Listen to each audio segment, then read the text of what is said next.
Hey, somebody's got to sort the leftover Halloween candy. You have? Excellent.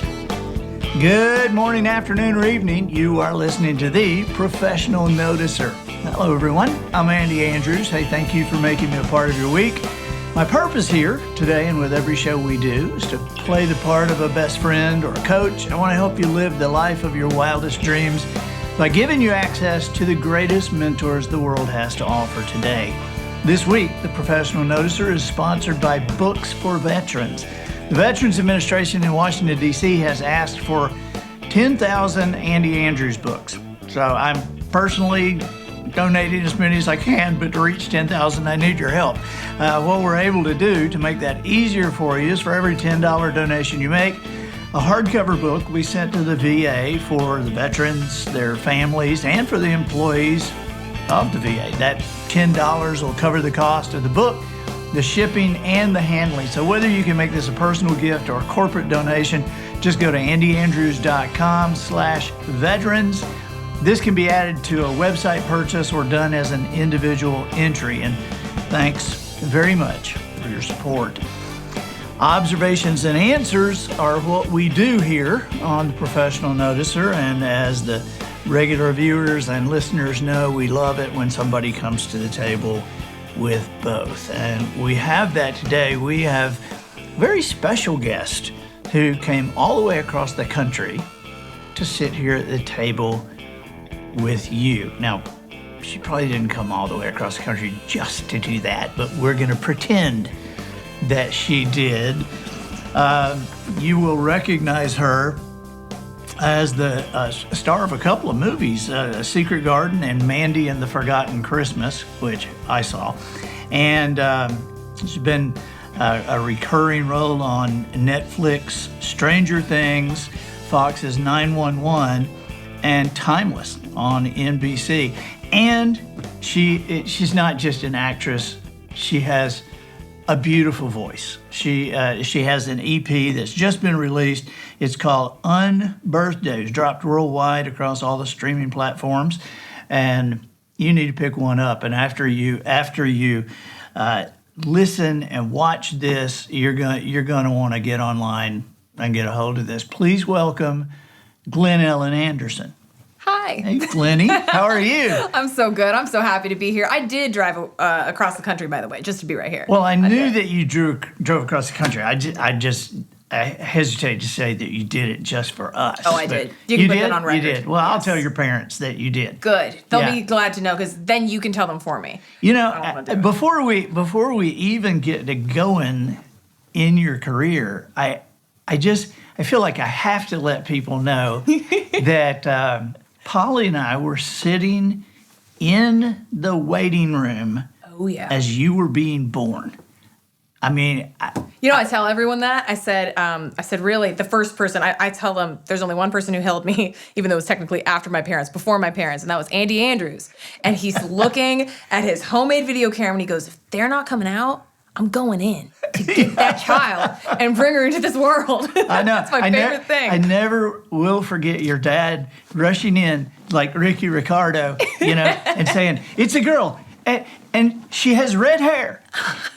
We're like, really? And so, we have watched you grow up and been a part of that. Our families have been on vacations together. We've spent Christmases together. And so I'm so proud of you.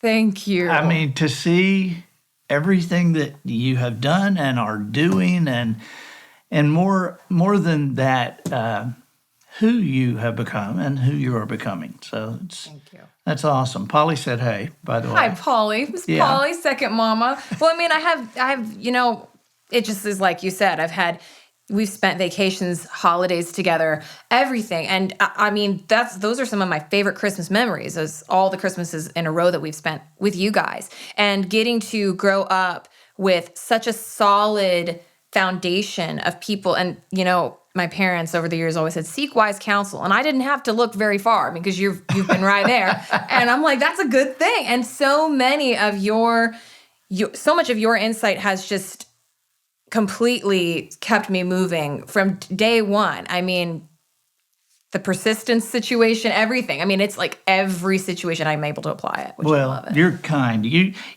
have been in LA for 7 years. 7 years. Is that right? I can't believe that. And so you're just back for a while here. I am. Yeah, just taking a break. I went on early holiday. It was great. Yeah, with keeping up with you, I mean, it's awesome to see the movies you've been in, to see the television shows occasionally, but one of the ones I was really interested in is on Timeless, which I think that was NBC. NBC, right? yes. On Timeless, there was this set like in 1917, the women's suffrage movement. Yes, it was. Yeah. And you got like beat up on that Great. show. It's pretty fabulous. I'll never forget that entire experience. And, when I went in for that We're audition, watching it. We're going, hey, So anyway, tell me about that. It was wild. I think my parents were going to have a heart attack when they were watching it. They were so upset. I remember we shot that. I think I was on set shooting that for like a little over a week and a half. And so much detail happening there. And when that scene was approaching, I was so fortunate that when I moved to LA, I became very connected with the stunt community. So I was able to actually be trained over the years that I've spent in LA. And my trainer actually said, when you go on set, say hi to Ben for me, because that was the coordinator. So I went up to him and said, hi, I'm Anthony Martins. Like, he knows me and blah, blah, blah. He trains me. He's great. Big shout out to Anthony. And he said, well, great. Then you can perform your own stunt in this scene. And I'm like, sure, that'd be great. And I totally felt confident with it. It was fine. But so that scene, which you don't know, because the director was so excited and wanted it to be truly, because what happened in 1919, I mean, those riots were gnarly. I mean, people were not just injured, but died. They were fatal. And so that was very accurately portrayed in the cut version of it. It didn't quite make it because I had gel pads on the knees and on the elbows. And the man playing the officer, quite literally picks me up and throws me to the ground and is just whacking me with this stick. And we got it in one take. And the director just flipped and said, that is so happening. And then when it aired, I was like, oh, that was so much more mild compared to what we shot, because I got to watch that take back.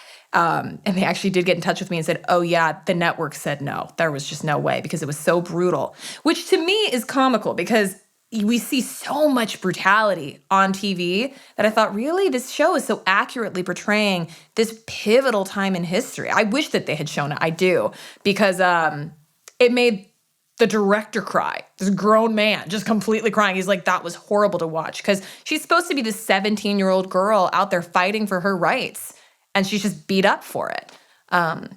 Spoiler alert, she does live. She made it. I made it, but it was crazy. But the network said, no way. They said no way. They said that's just too brutal. We can't show that. Yeah, we can blow up worlds and... Absolutely. We can show, the Statue of Liberty crumbling to the ground. Yeah, but we can't show someone fighting for their literal rights and taking the fall for in it. A historical fact. This pivotal historical time. I was actually disappointed about that. Not because it was me, but because I thought, wow, I wish that they could have seen that. Wow. But it was still great. You tell me about your singing career, because this is something that particularly interests me, because you're like a double threat, I mean, I look at, there's some people out there like Rita Moreno was like, I think she's like the only person to win a Tony, an Emmy, a Grammy, and an Oscar. Right. And so you have that kind of potential because you have all these skills. And so is it difficult to choose how to spend your time with the acting and the auditions there versus recording and touring? It used to be. It didn't really, I don't think I quite was able to navigate it until, believe it or not, last year. Because when COVID hit and I had to watch all production completely go dark globally. And I remember thinking, oh my goodness, like what do I even do?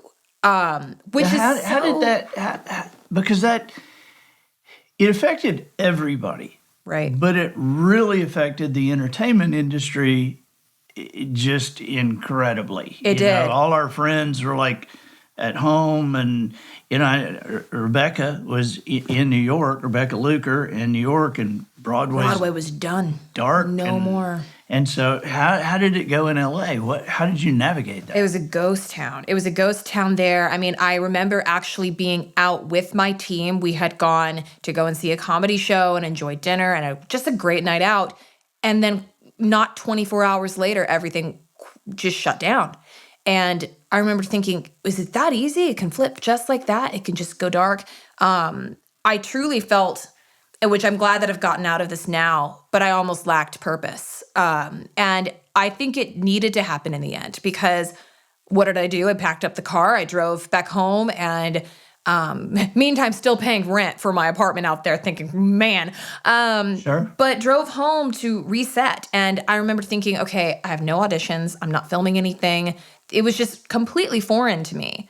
But then I was forced to go back to doing what I did at the very beginning, which was just to create. But to answer your question about, like, is it hard to kind of juggle all of these things?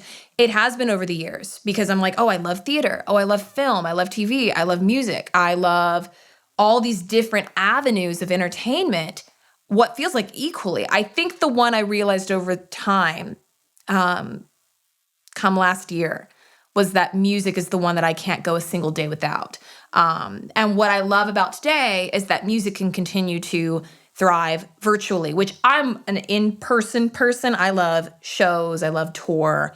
I love human interaction. So that was very hard for me. But then I found a way to tie it all in, which was through music videos, because music videos are visual. That's not just audio. There is representation in that, and that ties in the acting and the on-screen, my love for being on-screen and getting to portray emotion visually. So I actually got to merge all my worlds come last year. You did like 3 of them last year. 3 music videos just this year alone, and then 2 last year. So it's been great. And you were also, and this is something I want to get my facts straight on this, but I want to comment on this for people who may not be aware, but you toured last year, and every date was sold out. Yes, and it was this year actually. We toured. We started in August. We were going to start at the beginning of the year, and the only reason we held back is because we knew people just they weren't going to come, and that we couldn't fathom that. You have to look at everything financially as well, not just artistically and what you want to do. So we dropped this EP in April because I wrote all of it last year. I had sessions. I mean, I wrote 2 of those songs by myself. I had sessions at the top of this year in Nashville. And then I had other sessions in Los Angeles when I got back. And come August, we started touring, and we did 3 or 4 different shows, including a festival, and they all sold out. And that was wild. That, to me, I mean, that deserves a deeper dig for people who are listening and watching, because you were supporting a project out of LA. I mean, and you were touring out of LA. Mm-hmm. And it's LA is like, quadruple Nashville. I mean, in Nashville, I've got some songwriter friends, one in particular who, Jimmy Yeary has won. He wrote a Song of the Year, ACM and CMA. He wrote a Bluegrass Song of the Year. He's done Kenny Chesney's last 3 number 1s. He did Tim McGraw's I Called Mama. And so when I talk about Jimmy to people, I say, I've got a friend in Nashville, and he's a songwriter, and he's a real songwriter. Mm-hmm. Because you have to kind of say that, because in Nashville, every waiter is a songwriter. Everyone's an actor. Everyone's a singer-songwriter. Absolutely. And so in LA, it's like quadruple that. And the fact that you have been able to get noticed, get support, get that behind you, and actually meet everybody's expectations and move on, because that doesn't always happen either. Yeah. So that has been great. What is the coolest part to you of doing a music video? Because it takes more than most people think. To look at them, you'd think, wow, just got in there singing a couple of places. They always think it's like you show up, You get one angle, this angle, that angle, and then you're out of there in like an hour, and it's so not true. I think, well, my favorite part, believe it or not, is the storyboarding, which happens way before you even get the team together and you get there and you're actually shooting the project. I love the storyboarding aspect because you're actually putting together the blueprint. Yeah, that's where your imagination gets to play. It is, and then you get to then make that come, like you bring it off the page and it comes to life. And I love the side-by-side aspect of it. I love to be able to be like, okay, that was the storyboard. Oh my gosh, and that's the visual, that's the finished product. Look at that. I love making it come to life before you actually film it. That's my favorite part. And most people think my favorite part is actually doing it. And don't get me wrong, I love to, like I said, take it off the page and make it happen. But to me, it's all the pre-pro. That is my favorite part with the team. And did I hear you right? Did you write all the songs? I did. Yes. I wrote, so the EP features 5 songs, 2 of which are just solely written by myself, and then the other 3 were co-written by myself and other songwriters as well. You have, and I, I don't want to bring up anything that makes you feel bad or anything, but you have a song called Nostalgic Nights. I do. And that is in memory of your best friend. It is. And tell me, can you tell us what happened? Of course. It's that song, funny enough, I started writing earlier this summer. And my I always say, I'm like, know who your people are. And Catherine Maya she was my people, that I can count on one hand. And I will forever love her. And if all the songs to be dedicated to her, it had to be this one. I was writing it earlier this summer, and I sent her my very rough little bedroom demo of it. So what do you think? And she's like, this is going to be something remarkably special, and I don't know quite how so. Little did she know she would be the reason, the actual reason. And the truth is, when you're grieving death and loss of a loved one, oftentimes you have the answer. It's like, oh, it was a car accident, or it was a heart attack, and all these things. And this is something that I have no shame in saying publicly, because it just is what it is. Her family has had to cope with it, and they've coped with it even better than I have in ways, is that we don't have those answers. When you are with your best friend, laughing and looking under the stars, which again is very symbolic because that was actually in the song. It's about dancing in the moonlight and being under the stars and stargazing. And your friend goes from laughing and happy and joyous and just hugging you and talking about life and how she's never been happier.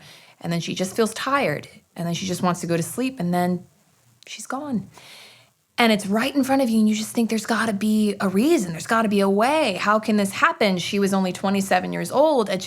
And your favorite person who, in LA, it's a tough city, and you got to find the real people. And one of those very few real people that just has all of your heart and soul and all of your trust is gone before you. And then you ask yourself, why me? Why is this happening? And my immediate reaction was, well, suddenly nothing matters anymore.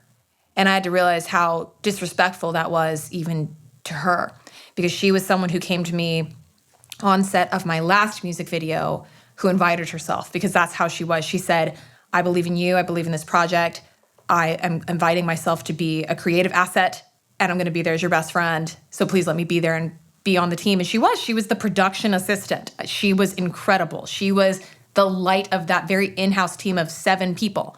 And she was supposed to be that as well with this project. And for her to just go, I thought, okay, well, this is just hers now. So it was dedicated to her, and I had all those videos of us actually running around a fair, and that's what I used for the visual. When did that happen? September 1st. So how have you coped with that, Glennie? Different every day.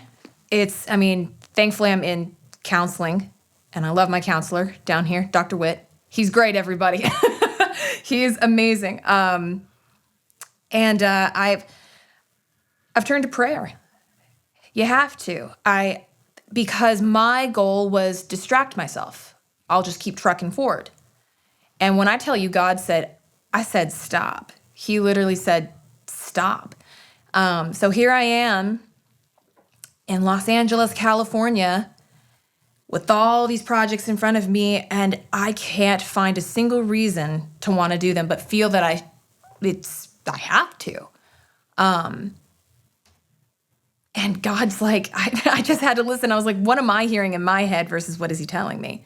And when I really stepped back and allowed myself to actually just sit in silence and absorb everything around me, I was able to hear him say, like, I need you to stop. You got to stop. You got to go heal, because your cup is running empty. And if your cup's empty, you can't fill other people's cups. You got to chill. And you think no one's going to agree with that. But I call my manager, who was one of the first people to be there for me, and says, yeah, I want you to take the rest of the year off. I want all of us to take the rest of the year off so that you can come back better than ever. And I've also coped with it by talking to her, talking to Catherine as my best friend, as if she was still here. Because as best friends, you're not happy all the time. You're not afraid to be mad at them. You're not afraid to be upset. I've told her many days, oh my goodness, I'm so mad at you. And that's coping as well. Coping through songwriting and coping through just thanking every sun and moon that I get to greet and say goodnight to. You know, you mentioned prayer, and you know, it was one of our prayers when you went to LA that you would still be thinking about prayer 7 years later. You know, because we have seen how culture can just wipe out a person's belief systems and begin to change what they think and how they think. And so how have you managed your faith? And you know, because you mentioned something just a minute ago where, you know, you had to differentiate between what God was saying and your head. And I've said for a long time, I think it's one of the biggest thought processes that somebody has to go through. It is like to decide, who am I listening to? Who am I hearing? Am I hearing God, or am I hearing myself? Yeah, that's, you know, forever the challenge. Because even in everyday life, you know, it's like, I think God's telling me to buy a boat. That's you know, I think he really wants me to have this ice cream right now. Yeah, and you know, it's like you see on American Idol. You know, these people go, God wants me to be the next American Idol. And I'm like, I think if God wants you to be American Idol, he would have allowed you to carry a tune. Maybe. You know? I think maybe you're telling yourself that. And so how have you managed to continue and to grow in your faith when you moved away from your family and your friends? I mean, nothing wrong with that. We all do. But you moved way away. And thousands of miles. And you moved into a place that has unique challenges. Very much. I mean, some would even say godless territory, to be honest, because it is. It's godless territory, which is very interesting because I've always been such a city girl growing up, considering that I'm from such a small little beach town, which is so odd. The way I've maintained it is this, because over my years, I know what it's like for me when I have faith at the forefront, and I know what it's like when I push it to the back. And anytime I push it to the back, I'm so miserable and nothing goes right. And that's not to say when I put it at the forefront that everything goes right, and that it's just smooth sailing. It's just as difficult in a lot of ways. But with that struggle comes comfort, because I know that no matter which people come and go in my life, the one who's not going to is the man upstairs. And then I'm able to be like, and that's the only being that is going to forgive me time after time. And that's not saying that I'm taking advantage of that, but what a comforting thing, because I'm not going to lie, I don't know what I would do without that refuge. I have no idea how I could be going through just this situation alone with this trauma and this loss of a loved one without faith to look back on. And over the years, though, I've also seen what it's done to other people to not have faith at the forefront, and that's their choice, that's on them. But I know that I could never be like that. And also, I always am given what is far better than what I ever could have hoped to have whenever I maintain that faith. You're very wise at a young age. I feel like to recognize the difference, because we all it's hard to maintain a consistency with our thoughts, and so even to be able to recognize that when that's not in its proper place, that your life is not operating at its full potential, because you can, even in the middle of chaos, feel a peace. You can. Isn't that wild? Because I know what it's like to be in the midst of chaos and be like, I've got this on my own, I'm good. And there's just so much more struggle in that, because then there's nowhere to turn. And they say, oh, well, look to your friends and look to your family. Nothing against friends and family, but they're not always going to be next to you. There's no guarantee of that. But God's not going anywhere. And so in the midst of complete chaos and being able to realize, I'm like, okay, God's right here. That has allowed my breathing to become even again. That has just simply made me go, okay, and not afraid to be alone. Because in those moments where you're like, I'm so alone, I'm so alone, I'm so alone in this, you're like, oh, but I'm not. It's just about, like you said, being able to separate. I'm like, okay, what is God saying? And what am I saying? And what do I think God's saying? But it's really me like taking on the tone of God in a sense. Right. That's something I still have to check in with myself on daily. But it's like you said, there's that forever presence. And we don't have that. I tell people at the end of the day, you got God and you got yourself. That's all you got. Those are the only two constants in your life that are not going anywhere from the day you're born to the day you die and all eternity to follow. Right. That's what you got. So let me ask you, this is kind of an odd question, but I think knowing you like I do and knowing your family, I think this is an interesting question to see how you would answer this. I'm ready. What is the smartest thing that your mom and dad did raising you? They kept me grounded while allowing me freedom at the same time. They were somehow able to merge the two. I never, in all my years of them raising me, felt that I needed to rebel, that I needed to break free. That doesn't mean we didn't squabble plenty and butt heads. I never was made to feel like there was something that I couldn't do. I always tell my parents, I'm like, how did you do it? I ask them all the time, like, how did you do it? How did you raise me in a way to where I was never, on my 15th birthday, I remember telling my parents that I wanted to go on tour with my vocal coach. I didn't want a car, I didn't want a permit. And my dad was like, yes, he was thrilled. And also realized years later, what 15-year-old can tell their parents that and the parents say yes? Like that, normally they're like, oh gosh, no, I don't know where you're going. But the fact that my parents could trust me on that, and yet I didn't feel like I could just be out until 3, 4 o'clock in the morning and breaking all these rules and partying and doing God knows what. That is what I'll forever, I hope that one day when I'm a parent, I can merge the two approaches on keeping your kid grounded while allowing them freedom, because I feel like there's so much struggle. At least a lot of my friends growing up, I found were trying to go against their parents. And I never knew that feeling.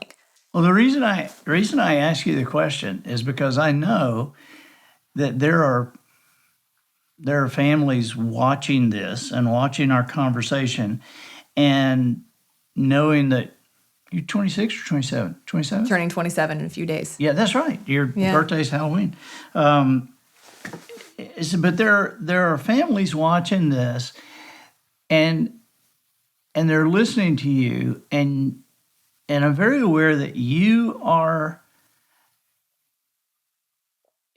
part of how they would like their kids to turn out. Now, I'm not talking about the music or the acting or anything like that, but I'm talking about an adult perspective, a responsible perspective, a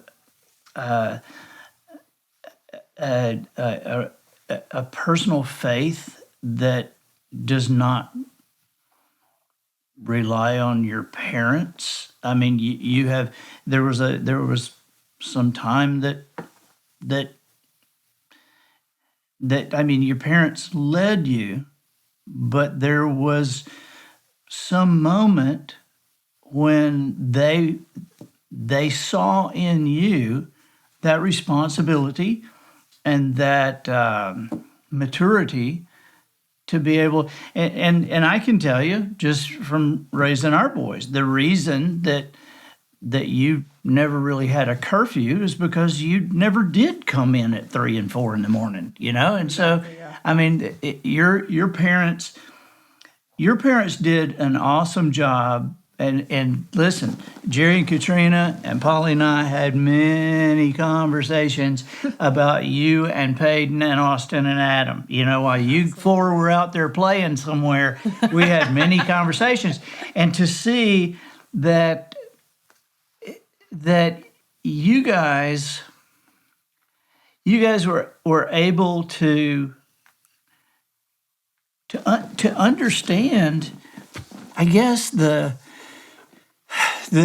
responsible part, that little area of transition where you're no longer a kid, but you're an adult. And we talked about the reason that we disciplined you when you guys were little is so that you would learn self-discipline. That's it. I mean, because you can't keep disciplining an adult child. And a child who grows into an adult that does not have self-discipline, society disciplines them.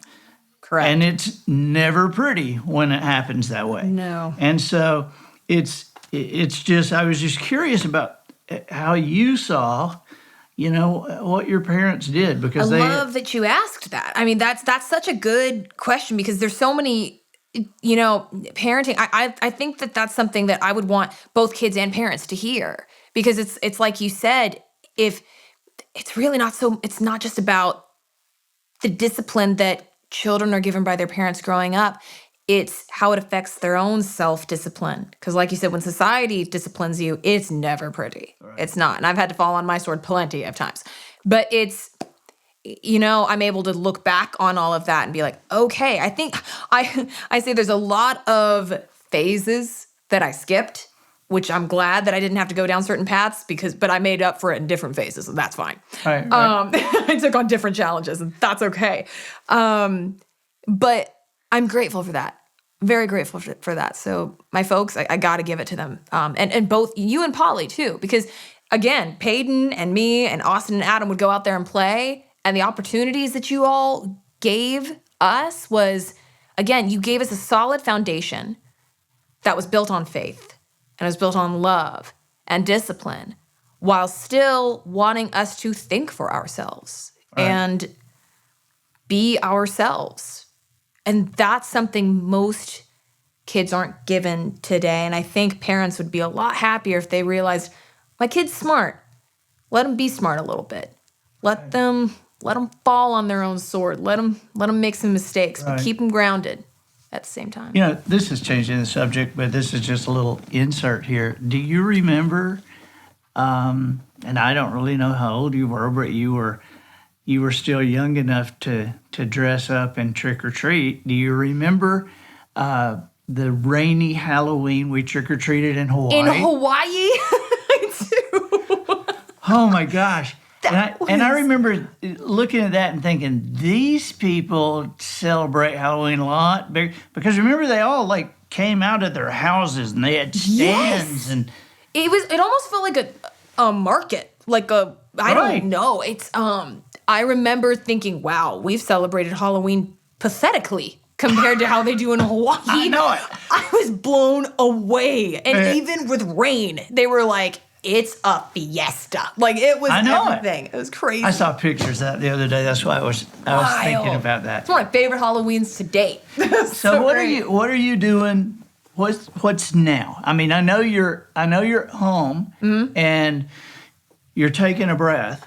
But you and I are a lot alike, and so even when I take a breath, my mind is still going, and I still have to write and do, do stuff, and so I can't kind of turn it off. That's it's almost my therapy too.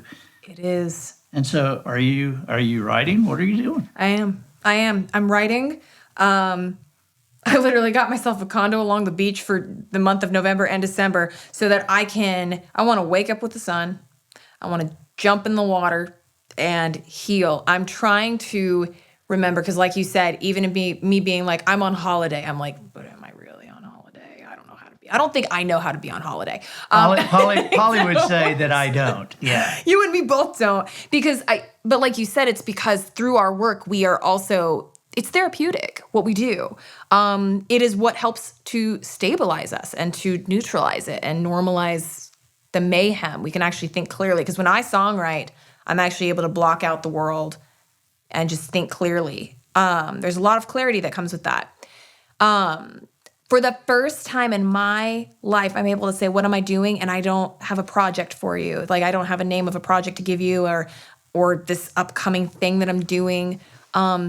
I'm learning what it's like to be productive by not defining who I am and my worth by productivity. That's what I'm doing. I am actually really working on that. Because I'll tell you the harsh truth that God did tell me, not me, which is, I think you've allowed yourself to base your value and your worth on your work. And that's completely true. And I didn't want to admit that. I was like, no. But it is the truth. And so I'm learning what it's like to simply be Glennie and to go back to the beach and go back to being that girl who didn't worry about money and worry about success and letting success define who she is and who her worth is. So I'm just going back. I'm rerouting so that I can go into next year and whatever projects come my way, I'm whole again. Because I don't feel whole right now. So I'm going to go back to feeling whole. Well, if you look outside at night and you see some kid out there catching sharks, that's your buddy Adam. I'm going to go catch some sharks with him. I'll scream the whole time, but I'll go. Yeah. I think wild. I think he would love to take you. But man, here's just one more thing. I could talk to you all day, but here's just one more thing that I'm curious about. What is your process for writing? And are you writing lyrics and the music at the same time, or are you writing lyrics and then coming back with the music? Or what is your process for just getting started on one? I love that question. There's a couple of different processes I have. Sometimes I'll be sitting somewhere, I'll be journaling and almost writing something in the form of a poem. And then I realize, I could kind of break this down to be lyrical. Okay, this could be cool. So I forgot that process, and then I'll find a melody that suits it. I'll plunk around on the piano. I can't play, but I can plunk. But that's something I'm going to teach myself since I've got all the time in the world now. But sometimes I'll be just playing around on the piano, and I'll just be saying gibberish, and then words find their way in there. And then there come lyrics and melody and everything. It just kind of interweaves. And then sometimes you do something simple, like you have a track that you're sent. And it's like, hey, this is just a blueprint. Come up with something, and you do. And then you make it your own. And then the track is very different than the bones of what you're playing with. So there's a couple of different ones. But I love that it always changes. And then sometimes I just hear a melody in my head when it's just silent, complete silence around me. So many different processes. I love that it's never the same. I think it's funny that you mentioned gibberish because, I write just some with Jimmy, and he knows what he's doing. I don't. I can rhyme, but I don't know what I'm doing. And it's so funny to me. I've told people that I want to film us doing that and cut it into an hour piece to let people see the very beginnings of a song and then the end, when somebody's doing it. And because the beginning is very funny to me because at least the way Jimmy does it, because it's kind of that gibberish thing. He'll say, okay, let's go with the topic, And I remember one time I said, we were at a camp and it was just us, and I said, shotgun shells, arrowheads, and a Lynch's turkey call, and I said that's what's kind of in my dad's hunting bag, is shotgun shells, arrowheads, and a Lynch's turkey call. And so Jimmy starts mentioning and goes, shotgun shells, arrowheads, and a Lynch's turkey call. Something rhymes with call. That's it. That's how it goes. And you're just like, that'll be fine. But it's so funny. Something rhymes with call. Something rhymes with it. Oh, yeah. The amount of times that we've been like writing and we're just like, oh my gosh, I'm hating this song. Nothing rhymes with this at all. And then, enter some words here and there. And it's just like, you're just totally having a breakdown. But that's exactly what I want to do, is show the process of it. Like my goal, which I would love to implement, is to like actually host writers and creators retreats, because to be able to do that and for people to see the process, like to actually have that human interaction, and like you said, to even like film a segment like where they're actually watching it, I feel like that would allow for people to connect to art even more authentically, because then they get to see the creation before it's like actually this full-blown production.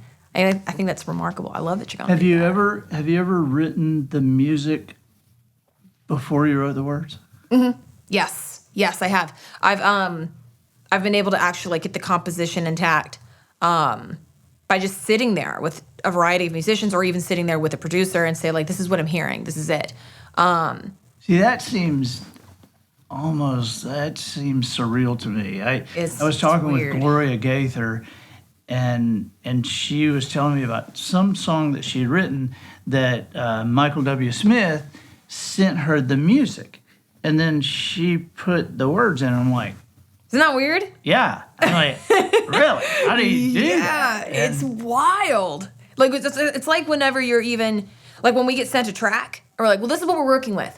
And then someone's just doing like the demo melody over it, and all they're doing is or literally saying gibberish. It's not really words. Like you'll probably make out a word or two in there, but there are no set lyrics, and then you're just told come up with the lyrics. But someone has just fully created this track already without that, and a humming gibberish track to it.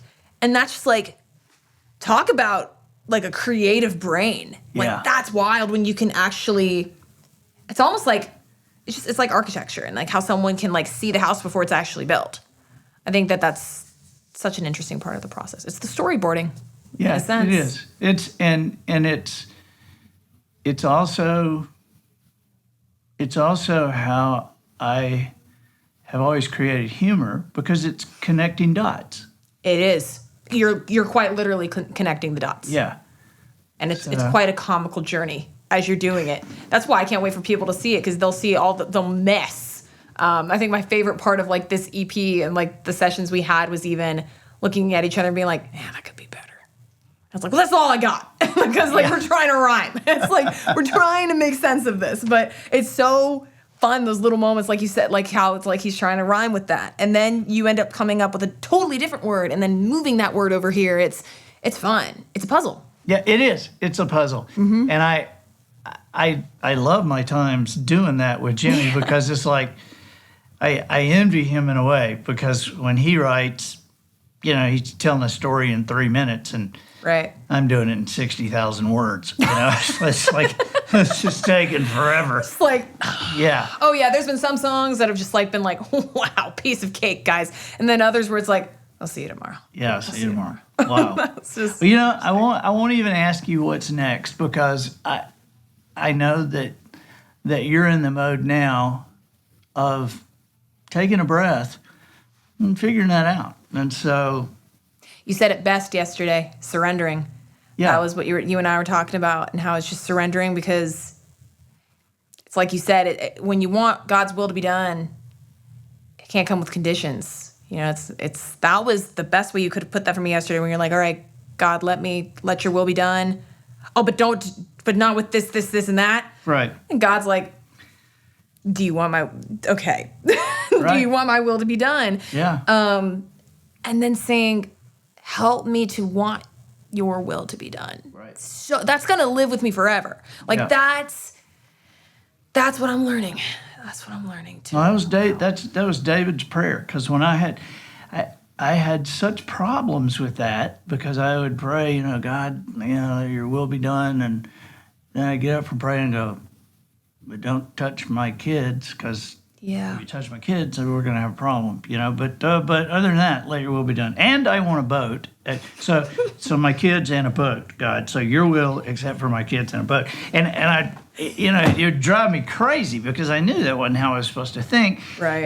And I began to, I began to think about, God's best for our lives, and how, do you believe that God wants his best for your life? Well, yes. Okay, well, do you want the best for your life? Well, yeah, I do. Okay, well, when you imagine the best for your life, and God imagines his best for your life, how big is that gap? Right. And so it's almost like Jones told me one time, you can't believe everything you think. Yeah. And just because you think it's the best, and just because you think you want your way, and that's where I found that where David wrote, God, help me to want your will so that I can follow your will more closely. It just stunned me, because I realized, wow, David realized he kind of didn't want God's will either. I think admitting that is such a huge thing. When you can admit that, like, it's allowing yourself to not be perfect. Even like, I always felt like when I talked to God that I had to be like, okay, let me just like fix myself up here, almost like I was going to a meeting. Right. I'm like, you're not going to a meeting to talk to God. You can talk to God no matter wherever you are. You don't have to be presentable. That's the beauty of God. So why wouldn't we be able to say, I don't really want your will, to be honest. Like, to be able to say that is huge. God wants that honesty. God wants that transparency, because when you're honest with him, he can be honest with you. Yeah. And to be able to figure out, I know what the right thing is, but they don't always want to do the right thing. Like, I think it was Paul that said, I know what's right, and I want to do what's right, and then I turn around and I do what's wrong. That's it. It's like the story of my life. Mm-hmm. And so, anyway, thank you. We will continue this conversation sometime. I appreciate so much you driving all the way across the country just to sit here. Anytime. I'm going to drive back tomorrow. It's been so fun, everyone. Wow. Thank you for having me. We're gonna put how to reach you on the show notes, your Instagram account, your Facebook account, we're gonna picture of the EP and how to get that, and so awesome. Anyway. It's a fun one. Unbirthday, that title of it came from the fact that you got one birthday out of the year, but you got 364 unbirthdays. So you got every day of the year to celebrate, not just the one. So very cool. It's relevant all year round, everybody. So there you go. Very good. So this will be fun. Oh, thank you, Glennie. Thank you. I appreciate it. I'm Andy Andrews, the professional noticer, harnessing common sense and wisdom to plow through challenges all the way to an answer for you. And I think that'll do it for this week. Get us out of here, Matthew. So, ladies and gentlemen, and to the boys and girls who aspire to become ladies and gentlemen, we have reached the end of another episode of The Professional Noticer. In a world where common sense has become a superpower, I'm harnessing the tiny bit of mental energy I have for you, seeking wisdom, making observations, and endeavoring to answer tough questions in a way that will empower your family and your business. I'm Andy Andrews. Until next week, goodbye. This episode of The Professional Noticer was produced by Matt Limpert. The Noticer theme written and performed by Sugarcane Jane. Hairball Dissolver provided for the cast and crew by Twinkle and Smoke of Beverly Hills. Additional financial consideration provided by H2OFlavors.com. Friends, are you tired of the same old water choices you've had for what seems like ever? For millennia, human beings had only one option when it came to the water they drank, and that option was plain old. Then, merely 100 years ago, corporations began to compete with additives in plain old water. Suddenly, water was available in grape and cherry, green apple, cranberry and watermelon. Lemon water also sold well, but times they are a-changing, and those changes now include more robust choices from H2OFlavors.com. After seeing the success of varying taste sensations in the snack cracker world, H2OFlavors.com has joined the trend in a big way. Now available to you and your family are new entries into an already competitive field. After a strenuous hour at the gym, rehydrate with a bottle of ranch dressing flavored water, or try our classic sour cream and onion water. Entertaining at a party? Nacho cheese water is now available in 2-liter bottles. Need to supply an outdoor event? Barbecue water, anchovy pizza flavored water, and fried chicken water are available in cans by the 6-pack. So check out your new drinking supply at any Walmart or Dollar General, or order directly from the source, H2OFlavors.com. Salty bacon water sold only by the case.